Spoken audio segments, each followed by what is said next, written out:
On July 7th, 2026, a small team of researchers in Gansu province switched on a battery that isn't really a battery at all, at least not in the way anyone watching this has ever used one.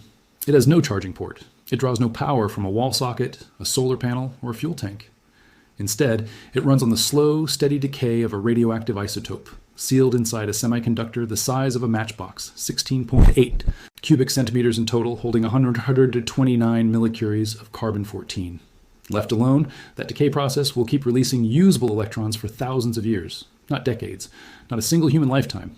Thousands of years quietly outlasting every phone, every car, and very possibly every institution that exists today.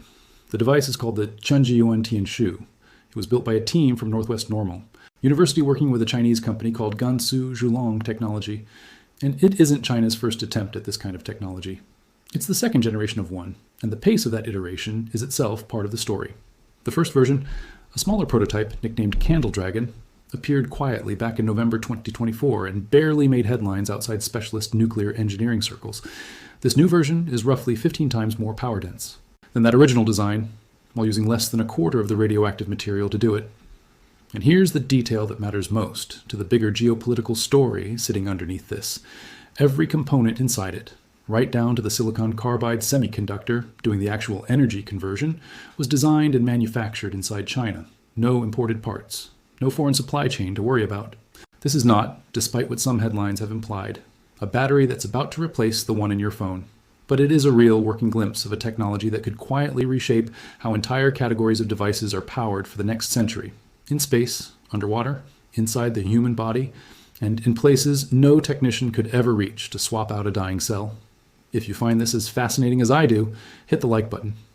It takes a lot of research to put a video like this together, and it genuinely helps. Subscribe too, so you don't miss the next one. Here's what's ahead. You'll learn how nuclear batteries actually work and why they're nothing like the nuclear power plants the name might bring to mind, how China went from a coin-sized curiosity in 2024 to this new breakthrough in just 2 years. Who else in the world is racing toward the same finished technology genuinely cannot do yet? No, matter what the headlines promise. Let's start with the basic physics. What a nuclear battery actually is. The name sounds alarming, so it's worth clearing up immediately what this technology is not. It is not a miniature nuclear reactor. There's no chain reaction happening inside it, no meltdown risk, and no need for the kind of shielding you'd associate with a power plant. What's actually happening is something closer to a very slow, very controlled version of the same physics that powers a smoke detector. Certain isotopes, like carbon-14 or nickel-63, are naturally unstable. As they decay, they release beta particles, essentially fast-moving G-electrons, on a predictable schedule that can stretch across centuries. A device called a beta-voltaic cell captures those electrons using a semiconductor and converts them directly into a small, steady electrical current. No moving parts, no combustion, no chemical reaction that degrades over time the way a lithium-ion battery slowly does every time you charge it. As long as the isotope keeps decaying, the battery keeps producing power. This isn't even a new idea, technically. Radioisotope power sources have existed since the mid-20th century, when American and Soviet engineers first built radioisotope, thermoelectric generators to keep spacecraft and remote scientific stations running far from any power grid. Those early devices worked, but they were bulky, expensive, and inefficient enough that they only made sense for missions where cost genuinely didn't matter, like NASA's Voyager probes, which are still transmitting data from interstellar space using power sources built in the 1970s. What's changed in the last 2 years isn't the underlying physics. It's the ability to miniaturize that same principle down into a semiconductor small enough to sit inside a pacemaker or a coin-sized industrial sensor, which is precisely the shift both Betavolt and the Bristol team are chasing from 2 different directions. The trade-off is the entire story here. This process produces power on the scale of microwatts to milliwatts, not watts. It is a trickle, not a flood. But that trickle never really stops, and it never needs to be plugged in. For a pacemaker, a deep-sea sensor, or a spacecraft component, that trade-off can be worth more than raw power output ever could be. From coin cell to breakthrough, China's 2-year sprint. To understand why the Chunji-Yuan Tianshu matters, it helps to see where China started. In January 2284, a Beijing-based startup called Betavolt unveiled the BV100, a nickel-63 battery paired with a diamond semiconductor, measuring just 15 by 15 by 5 millimeters, smaller than a coin. It produced 100 microwatts of power at 3 volts with a claimed lifespan of 50 years and an operating range from minus 60 to 120 degrees Celsius. Betavolt said it was targeting a 1-watt version by 2025 and pitched the technology as a future power source for phones, drones, and AI hardware that would never need to be charged. That announcement went viral for the same reason most nuclear battery stories go viral. The "your phone never dies again" framing is irresistible, even though the actual output made that framing wildly premature.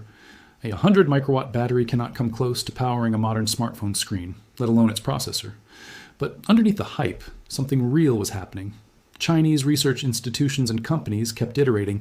By November 2024, the Zhulong technology team had built their Candle Dragon prototype, a working carbon-14 cell rather than nickel-63. Carbon-14 has a longer half-life and, crucially, is partly sourced as a byproduct of existing nuclear waste streams, which makes long-term supply less of a bottleneck than isotopes that have to be produced through more specialized processes. Then, in July 2026, came the Changjiuan Tianshu, a 50s, 1.5-fold jump in volumetric power density over that earlier prototype, achieved while cutting radioactive material use to just 22% of the original design. Short circuit current rose 2.5 times. Maximum power output rose 2.6 times. And the whole device now operates reliably across an extreme temperature range, from minus 100 to 200 degrees Celsius, what opens the door to environments no lithium battery could ever survive. Polar research. Stations, deep boreholes, spacecraft exposed to direct sunlight with no atmosphere to moderate the heat. 2 years, in other words, took this to a device with genuinely serious engineering behind it, verified output figures, and a domestically controlled supply chain from isotope to semiconductor. The isotope you choose changes everything. Not every nuclear battery is built the same way, and the choice of isotope is where a low T of the real engineering trade-offs live. Nickel-63, the isotope Betavolt used in its original BV100, has a half-life of about 100 years, meaning its power output halves roughly every century, a timescale still far longer than any device built today is likely to survive intact. Carbon-14, the isotope powering the newer Changjiuan Tianshu and the University of Bristol's Diamond battery, has a half-life closer to 5,130 years, which is where genuinely multi-millennial power output claims start to become mathematically defensible rather than just marketing language. Tritium, the isotope City Labs has built its business around, decays much faster, with a half-life of roughly 12 years, trading longevity for a design that's already cleared regulatory hurdles and is sitting inside real medical devices today rather than lab prototypes. There's no universally correct choice here. A pacemaker doesn't need power for 5,000 years. It needs power for the decades a patient is likely to live, so a shorter-lived, already approved isotope like tritium can make more practical sense than a longer-lived one, still working through certification. A deep space probe, or a buried environmental sensor meant to outlast the researchers who installed it, is a different calculation entirely, one where carbon-14's extraordinarily long half-life becomes the whole point. China's shift from nickel-63 in its first prototype to carbon-14 in its newest one wasn't just a performance upgrade. It was a deliberate bet on which timescale actually matters for the applications it's targeting, and it lines up closely with the same bet Bristol's researchers made on the other side of the world, entirely independently. Who else is racing toward the same finish line? China is not alone in chasing this technology, and understanding the competition tells you a lot about where this is actually heading. In the United States, a San Diego-based company called Infinity Power has taken a different technical approach, using what it describes as a novel electrochemical energy conversion method rather than a traditional semiconductor layer. The company claims over 60% overall conversion efficiency, compared to less than 10% for most existing radioisotope power methods, and says the design is scalable from nanowatts up to kilowatts. Infinity Power has received backing from the U.S. Department of Defense, which tells you where the earliest serious military interest in this technology is concentrated. A separate American-Chinese joint venture between Kronos Advanced Technologies and the Yesheng Group is also pursuing a nickel-63 design aimed specifically at medical implants and aerospace applications. In the United Kingdom, researchers at the University of Bristol, working with the UK Atomic Energy Authority, built what they describe as the world's first carbon-14 diamond battery, using synthetic diamond, grown directly around a radioactive core, an approach with a particularly clever side benefit. Because carbon-14 is a waste product of graphite-moderated nuclear reactors, this design effectively recycles nuclear waste into a power source rather than requiring newly mined material.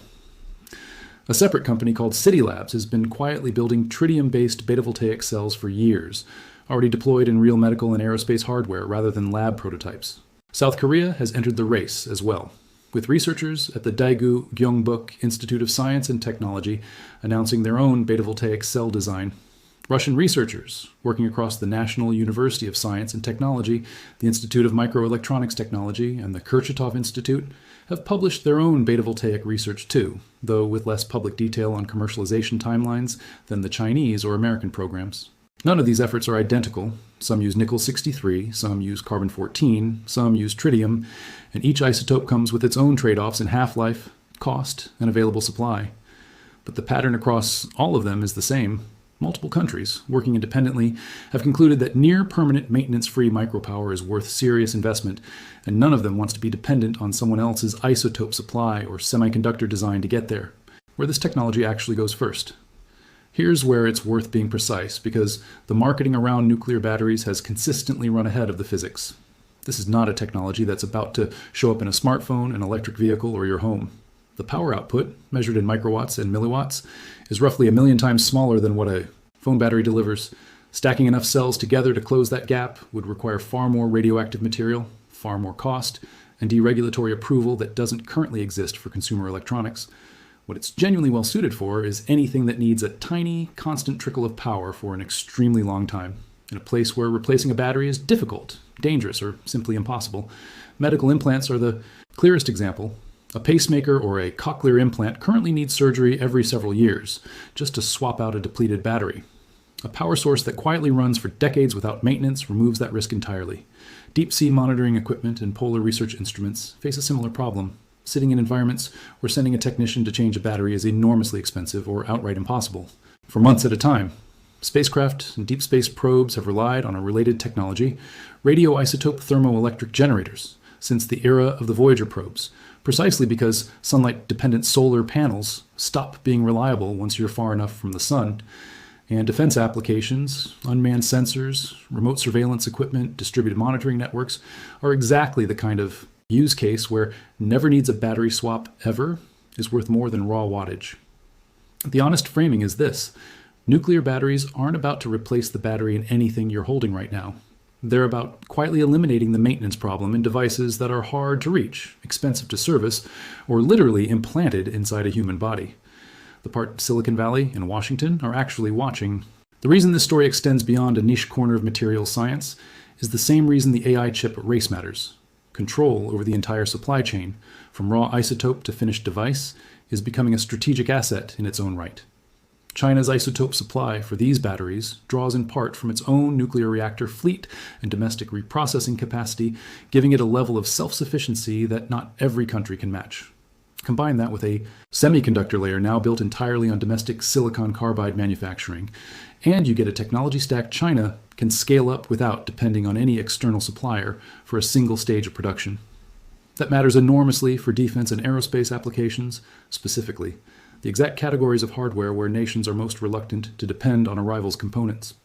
The United States, for its part, is leaning on Department of Defense funding to push companies like Infinity Power toward commercial scale output, betting that a fundamentally different conversion method. The incremental gains China has been making generation by generation. The UK's approach, or recycling existing nuclear waste into carbon-14 fuel, sidesteps some of the supply concerns entirely by turning an existing environmental liability into a resource. Every major approach on the table right now is, in its own way, trying to solve the same underlying problem. How do you build a power source with a multi-decade or multi-century lifespan without becoming permanently dependent on someone else to keep making the isotope or the semiconductor that makes it work? Why investors are quietly circling this space? None of this is happening purely in university labs anymore, which is usually the clearest sign an emerging technology is starting to cross over into serious commercial territory. Betavolt has already stated it's moving from pilot stage production toward mass manufacturing, aiming its early output at exactly the niches this technology fits best: medical devices, aerospace hardware, and industrial sensors, rather than the phones and drones its earliest press releases teased. Infinity Power's Department of Defense backing signals that military procurement offices, not just consumer electronics companies, are the ones writing the first serious checks in the United States. And the fact that a company like Kronos Advanced Technologies has formed a dedicated joint venture just to chase a patent in this space tells you something about how seriously the intellectual property here is already being treated, years before any of these devices reach real production volume. That pattern defense money and specialized industrial buyers moving first, medical and aerospace applications following close behind, and consumer applications trailing years or decades later if they arrive at all, is a familiar one. It's roughly the same path GPS, the internet, and lithium-ion batteries themselves originally took from a military or research application no ordinary consumer ever saw towards something that eventually reshaped everyday life once the manufacturing costs came down far enough. Nobody serious in this field is promising that timeline is short, but the early money is already flowing in a direction that suggests the people closest to the technology believe it's real. What still has to go right?